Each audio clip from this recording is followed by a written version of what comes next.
Amigos, ¿qué tal? Programa de los 20 a los 50, bienvenidos. ¿Te has preguntado alguna vez si tu casa está en riesgo? ¿O conoces a alguien, algún amigo tuyo, que su casa esté en riesgo? Es un tema muy interesante que tenemos que hablar justamente en estas épocas de lluvia, en donde verdaderamente no sabemos en dónde estamos viviendo muchas veces. Claro. Ya tuvimos un caso bastante delicado y quisiéramos platicar una vez más con David de León, nuestro amigo. Qué bueno que estás de nuevo con nosotros. Amigas, ¿cómo están? Bienvenida. Acerca de eso, los riesgos que tenemos en la vivienda, ¿cómo se origina? Ustedes como Conred, ¿cómo pueden ayudarnos a evitar estos riesgos? Yo misma nunca me he preguntado realmente si mi casa se le hizo un estudio anteriormente, si está en riesgo o no, puesto que está también como que en la subida de Mushbal y tal, y da cosa, ¿no? ¿Qué nos puedes decir? Bueno, sí, tenemos que, antes de todo, muchas gracias por la invitación, un gusto estar aquí acompañándoles. Sí, tenemos varios factores que tenemos que considerar en el caso de Guatemala. Somos un país multiamenazas. Sabemos que en cualquier momento puede temblar. Sí, si nuestra casa no está bien construida, por ejemplo, y estamos en una ladera, puede caer nuestra casa. Por las mismas condiciones, por ejemplo, aspectos como sistema de drenajes que no se trabajaron muy bien, pueden generar que nuestra casa tenga daños. Y hemos tenido varios ejemplos o varias situaciones que han ocurrido por esa situación. Pero hay diferentes aspectos que nosotros podemos considerar en nuestra vivienda. Por ejemplo, lo principal es que si vamos a invertir en un lugar, por ejemplo, para comprar nuestra casa, tenemos primero que asegurarnos que la persona, que la constructora, por ejemplo, que los que están desarrollando este proyecto tengan un estudio, por ejemplo, de impacto ambiental, tengan una evaluación de habitabilidad que lo hace un experto o en este caso un geólogo podría realizarlo o un ingeniero en ese lugar, en ese sector, y sí cuenta con todas las autorizaciones correspondientes. Ya luego en el proceso de elaboración o de construcción de nuestra casa, ellos tienen que contemplar todos estos, podríamos decir, estos procedimientos para la construcción. Entonces, pero si ya, por ejemplo, compramos una casa y ya tenemos ratos de estar viviendo en nuestra casa, hay aspectos que podemos considerar que son señales que nos dicen si en nuestra casa está existiendo algún tipo de problema. Por ejemplo, si existen algún tipo de grietas en paredes o en el piso, eso puede ser indicio que existe algo anormal, podríamos decir. Pero ¿qué diferencia habría entre esa pequeña grieta que se forma en estos, porque ha temblado bastante seguido, casi cada 2 meses, 5.4, 4.7, y sí se forman unas pequeñas grietas, ¿no? Y la casa se va acomodando, ¿no? Con el tiempo. ¿Qué tipo de grieta tendría que ser? Bueno, tiene que ser una grieta tal vez más pronunciada, podríamos decir 5 centímetros, una separación que se pueda observar mejor. Si no es la grieta, un poco más. Porque pueden existir grietas pequeñas que el repello, por ejemplo, de una casa puede tener algún tipo de problema. Entonces, una grieta mucho más pronunciada, o si en el piso existe algún tipo de separación, por ejemplo, del piso. Si existe humedad, muchas veces puede existir humedad también y eso genera que se está marcando en el piso o que pues está existiendo algo bajo la superficie. O en muchos casos nos llaman a nosotros para reportarnos que existen retumbos o que se escuchan sonidos dentro de nuestra casa. Eso puede ser también en el subsuelo. Puede ser que esté ocurriendo, por ejemplo, algún tipo de... hay una tubería que está rota, por ejemplo, y eso está generando que se esté dando un colapso interno, pero como nosotros no nos damos cuenta, entonces al momento pues genera que el peso mismo va a generar que caiga, por ejemplo, el piso o la tierra, o sea, va a abrir un agujero. Ha ocurrido mucho en zonas antiguas, por ejemplo, de la ciudad, zona 1, zona 2, que nos reportan mucho que hay un agujero y que está bien, o sea, una circunferencia.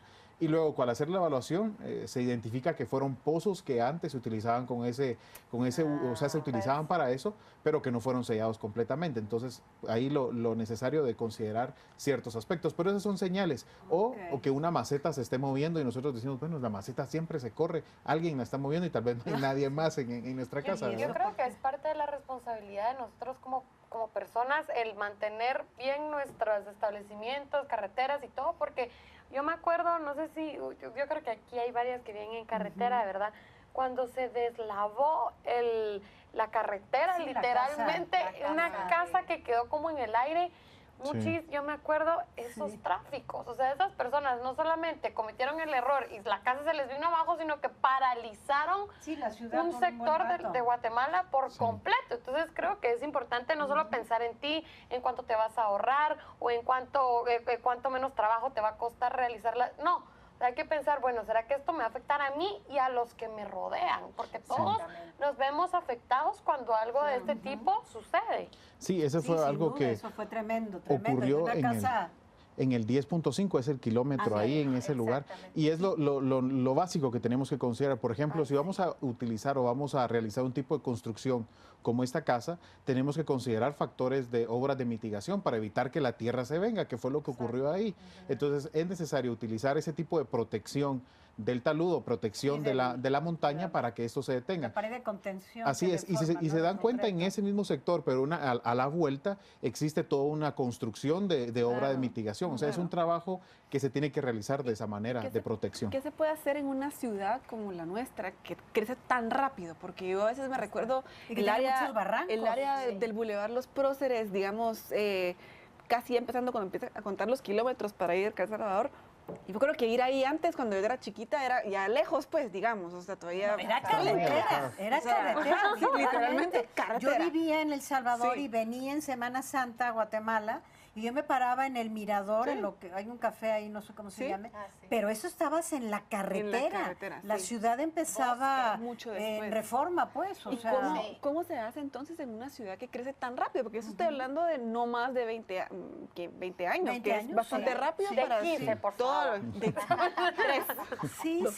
No, bueno, realmente, creo que ¿qué se puede hacer en ese caso? Para... Muchas ciudades o muchos pueblos, en el caso de Guatemala, han crecido de una forma desordenada. Uno, porque antes no se tomaba en cuenta que había que priorizar puntos en donde no era necesario o no se debía permitir construcciones. Ahora, existe un cambio también después del terremoto del 76, hace 40 años aproximadamente, que ocurre ese terremoto. Se da una migración del interior hacia la capital y al no tener un factor de dónde voy a habitar, se ocupan los barrancos. Y ahí vemos el tema de los asentamientos, que son áreas que no se deberían de habitar por la misma condición, muy pronunciado. Se dice que para que una casa esté en un lugar, por ejemplo, que una dependiente no más de 15 grados, quiere decir que después de 15 grados no se recomienda que se construya en ese lugar. Claro, si hay factores de mitigación, obras de protección, pero son obras millonarias que no se podrían realizar en el caso de los asentamientos, si vemos ese tema. Pero sí, hay ciudades que han crecido de una forma desorganizada. Creo que lo estamos pagando ahora al tener deslizamientos, donde vemos cantidad de personas que han fallecido por esta situación. Son cosas que se tienen que tomar en cuenta y que incluso ya a partir de, podríamos decir que el año pasado, con la situación lamentable, por ejemplo, que ocurre acá en un sector del departamento de Guatemala, los alcaldes analizan ya cuál es su accionar, sabiendo que la responsabilidad de ellos es proteger a sus mismos vecinos, pero no permitir construir en áreas donde no se debe, no permitir construir en barrancos, no permitir construir en áreas en donde, por ejemplo, Conred ha dado una recomendación de no habitar en esos sectores. Justamente yo te quería preguntar. Perdón, ¿por qué no tienen una respuesta de parte de las municipalidades? ¿Por qué no tienen ese respaldo? Bueno, ha existido que como trabajan de forma autónomas, cada municipalidad o cada autoridad decide lo que es para bien de sus mismos vecinos. Creo que a partir, como decíamos, del año pasado ha existido un cambio, porque ya vimos que hay persecución penal, por ejemplo, por esa situación. Pero en este caso sería como el dicho, ahogado el niño, ¿no? Tapar el pozo. El caso de Cambrai, platícanos un poco de ello, porque tú lo viviste, tú estuviste ahí, alguna experiencia que nos puedas decir. Qué triste que una vez que el niño se ahoga, tapen el pozo. Pero se pudo haber evitado eso, y a partir de eso, ¿qué más se puede evitar en este momento con esta nueva legislación? Bueno, sí se pudo haber evitado, porque desde el 2001 existían ya recomendaciones de no realizar más construcción en ese lugar. Incluso toda esa parte del río Pinula hasta llegar hasta el lado de Amatitlán, por ejemplo, el lago de Amatitlán, y hay otros factores como el río Villalobos, otros que son afluentes del lago. La recomendación de Conred es que en esos puntos son considerados de alto riesgo. Quiere decir que 100 metros de cada extremo de estos ríos no se debe permitir construir. Y si se dan cuenta, Cambrai estaba a la par del río Pinula, entonces era un punto en donde no se debió permitir.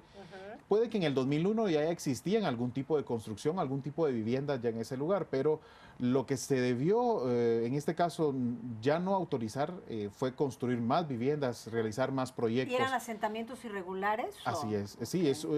No tienen incluso autorización. Bueno, tenían una autorización a nivel municipal porque incluso tenían el cobro del IUS y el impuesto que se le da. Entonces sí había un ejercicio legal. Así es, o sea, que esa casa estaban autorizadas, por lo tanto, la municipalidad había autorizado esa construcción en ese lugar. Y así vemos varios, en todos los afluentes que son del lago de Amatitlán, vemos problemas, por ejemplo, como el caso de en el área de San Miguel Petapa, Villahermosa, por ejemplo, hay casas ahí que están cayendo, pero es por la misma situación que el río lo han reencauzado, lo han hecho más pequeño, entonces a la larga lo que genera...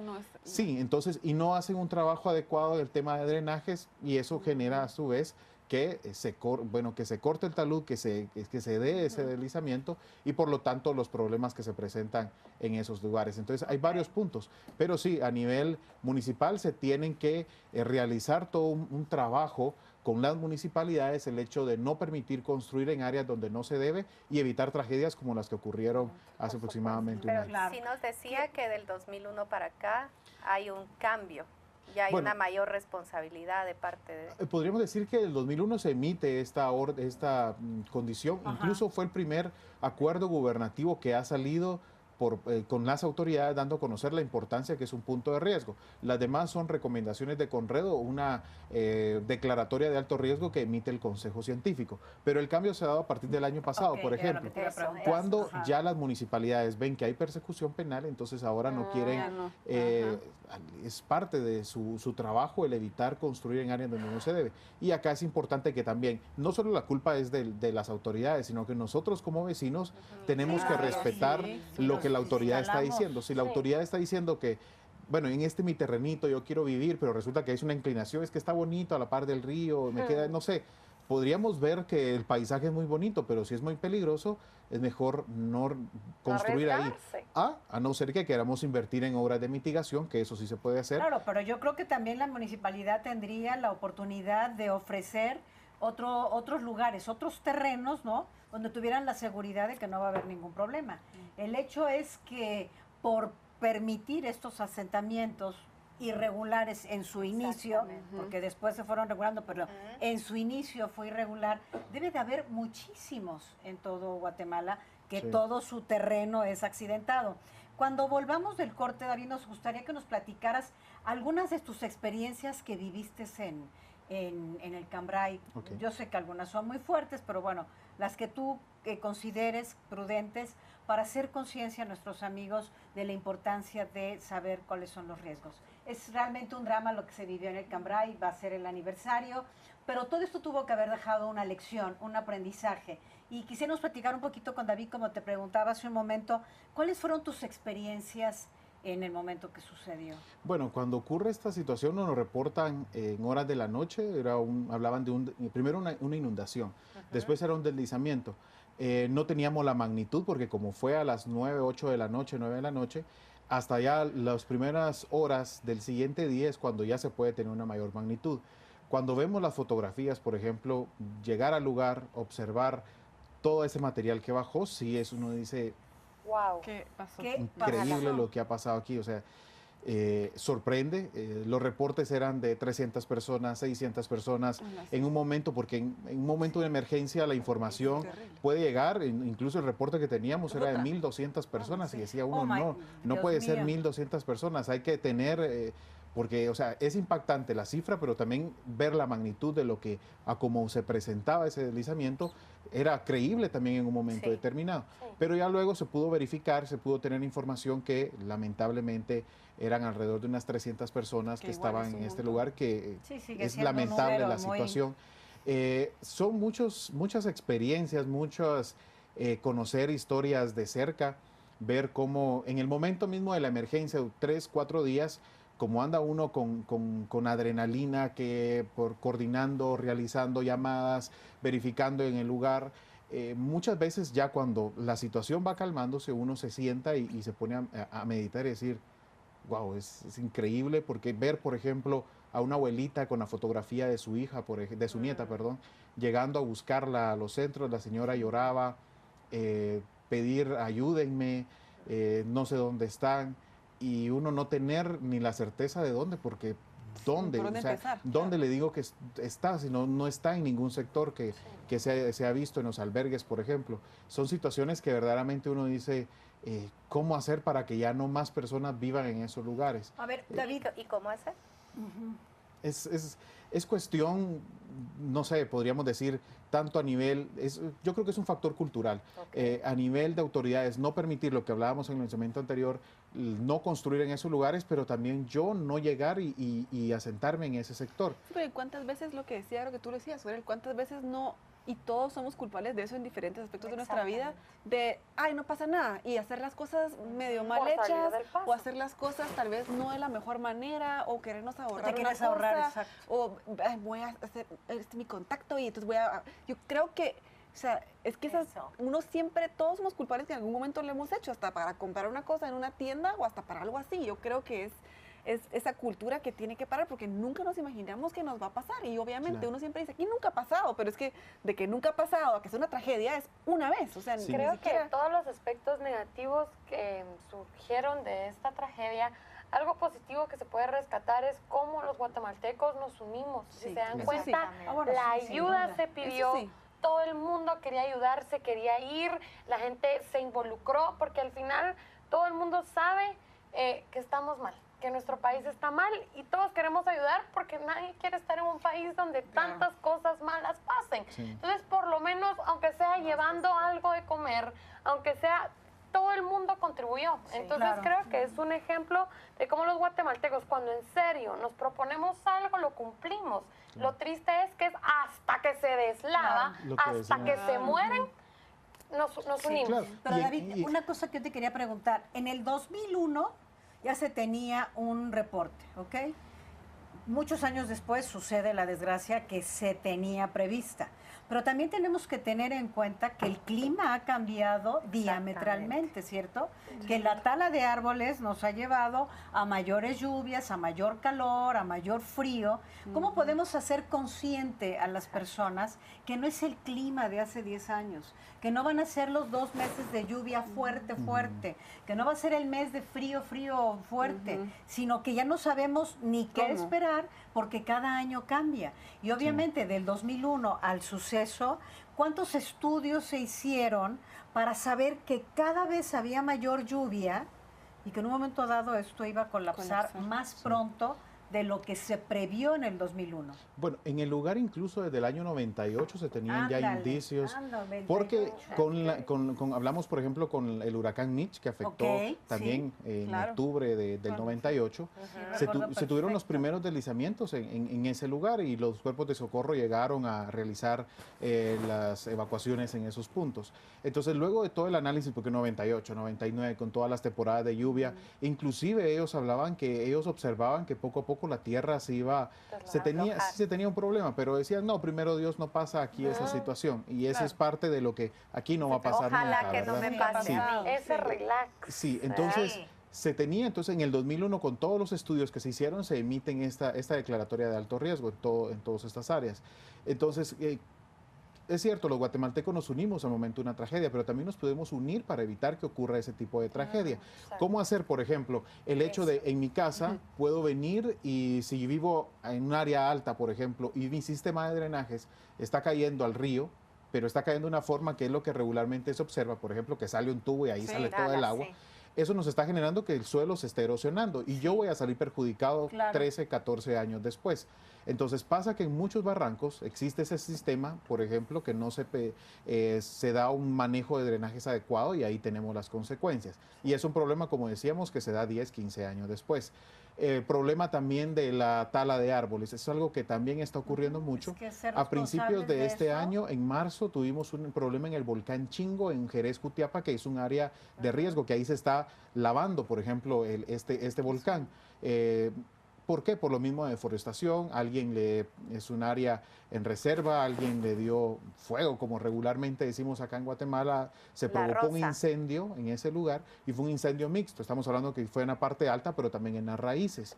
Y eso genera que la tierra se decía alguien en forma coloquial, que se abombe la tierra. Quiere decir que con las lluvias eso se va a lavar. Entonces, algo así está ocurriendo también en los barrancos. Si bien es cierto, ya no tenemos las mismas condiciones de clima, ahora hay más calor, hay lluvia muy fuerte en corto tiempo, es el cambio climático. Muchas veces no queremos aceptar que está dándose este cambio en el clima, pero es evidente. Vemos condiciones que, por ejemplo, ocurrieron en agosto, septiembre, que hemos tenido lluvia muy fuerte, pero tenemos una condición cálida a mediodía, por ejemplo, no aguantamos. Nunca la habías tenido. O en la mañana un frío que salimos bien abrigados, pero resulta que no, está haciendo calor, entonces me quito todo. Pero después está lloviendo y después vemos el problema de los drenajes, colapsan porque tiramos la basura en la calle y a mí no me afecta nada. Yo creo que todos pudiéramos hacer algo, ¿no? Para contrarrestar esto. A mí se me ocurre, bueno, la primera que dice es la basura, no tirar la basura. Justamente hace rato venía para acá y un señor, por así con la pasión más grande, ¿no? El frasco de la soda. Dices, bueno, o sea, no tiene cerebro en la cabeza. ¿Qué tiene? Bueno, otra de las cosas que pienso que es muy importante, por ejemplo, es la tala de los árboles, ¿no? Tenemos claro, lo digo con respeto, ¿no? Todos queremos una mejor ciudad, queremos vivir en una cosmopolita, queremos tener cosas lindas, pero llega un momento en que es desmedido. Cuando tú vienes por carretera a El Salvador, pero desde antes de Fraijanes y de toda esta parte, y de repente ves estas montañas limpias de árboles, ¿no? O sea, los pedazos así limpios de pinos maravillosos que había, todo en nombre de, pues, hacer más muebles, quizás que Guatemala es un gran exportador de muebles, pero también seguir haciendo más fraccionamientos y más fraccionamientos y más fraccionamientos. Sí.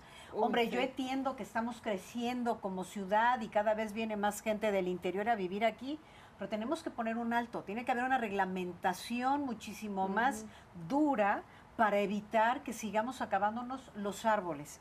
Dos, en las empresas, yo lo hago mucho en mis capacitaciones, yo le pido a las personas que dejen de sacar copias, que más, miren, esta iPad ya no es un artículo de lujo, es un artículo necesario, ya se usa mucho en las empresas, y en lugar de tener nuestras juntas y cada quien tener su bonche, ¿no?, del reporte que se va a dar de ventas, que sacan 200 copias, no saquen copias, tengan aquí su información, abran la tabletita y hablen de todo, pero el sacar, las universidades mismas exigen que los trabajos sean en papel. No, yo cuando daba clases yo les pedía a mis alumnos, no quiero un solo papel copiado, mándemelo todo por la computadora.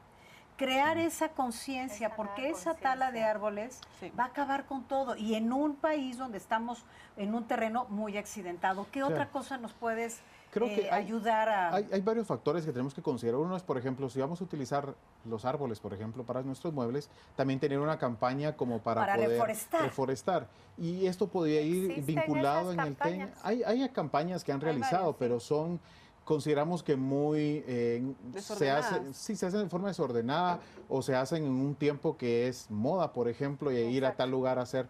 No hay una campaña que sea permanente. En las escuelas se podría trabajar también todo ese tipo de trabajo. Hay que tomar en cuenta también las condiciones que tenemos en el interior del país. Entonces son varios factores que, por ejemplo, en una escuela, en un caserío, allá por Quiché, por ejemplo, podríamos tener algún tipo de campaña que vaya de acuerdo a su realidad. Y para esto hay varios aspectos que se pueden considerar, tomando el contexto, por ejemplo, de cada lugar. Buscar que ellos mismos sean los que estén cuidando sus bosques, por ejemplo, cuidando su ecosistema. El agua también es otro de los factores que se puede considerar. Eso fue algo que a mí en el colegio me lo metieron, yo me acuerdo, el agua, y hasta la fecha en mi casa. Yo no puedo ver que haya un chorro abierto, ni gotas. Yo hasta lavo los platos así, poquito, porque me da una tristeza gastarme el agua. O incluso la energía, ¿verdad? Muchas veces llegamos a nuestra casa y vamos encendiendo todas las luces y se quedan encendidas todas las luces porque me da miedo en la noche que por favor, hay que buscar todo ese tema. Creo que tenemos que cuidar nuestros recursos naturales, que es algo vital y que nos va a servir después. Y es parte de lo que, por ejemplo, la labor que realiza Conred, que es todo un sistema que aglutina varias instituciones que podemos brindar ese apoyo también. No, claro, nosotros les agradecemos muchísimo a ustedes todo lo que lo que hacen por la ciudadanía, los avisos, la educación que dan, porque sé que también dan ustedes cursos y todo, y eso es fascinante y es muy loable. Yo te lo agradezco mucho, David, pero sobre todo, ¿no? Hacer conciencia a las personas de lo que sucedió, de que no vuelva a suceder y que no es responsabilidad de Conred de que avise a tiempo, ¿no? O de los alcaldes de que permitan o no dar la licencia de construcción. Es de todos la responsabilidad en cada uno de nuestros actos y de nuestros hábitos hacer mejores ciudades y más responsables ciudadanos para que estas cosas no sucedan. No tire la basura en la calle, ame a su ciudad, porfa, ámelo, ámense y busquemos todos un mejor. Gracias, David, gracias a todos. Gracias a ustedes. Hasta la próxima.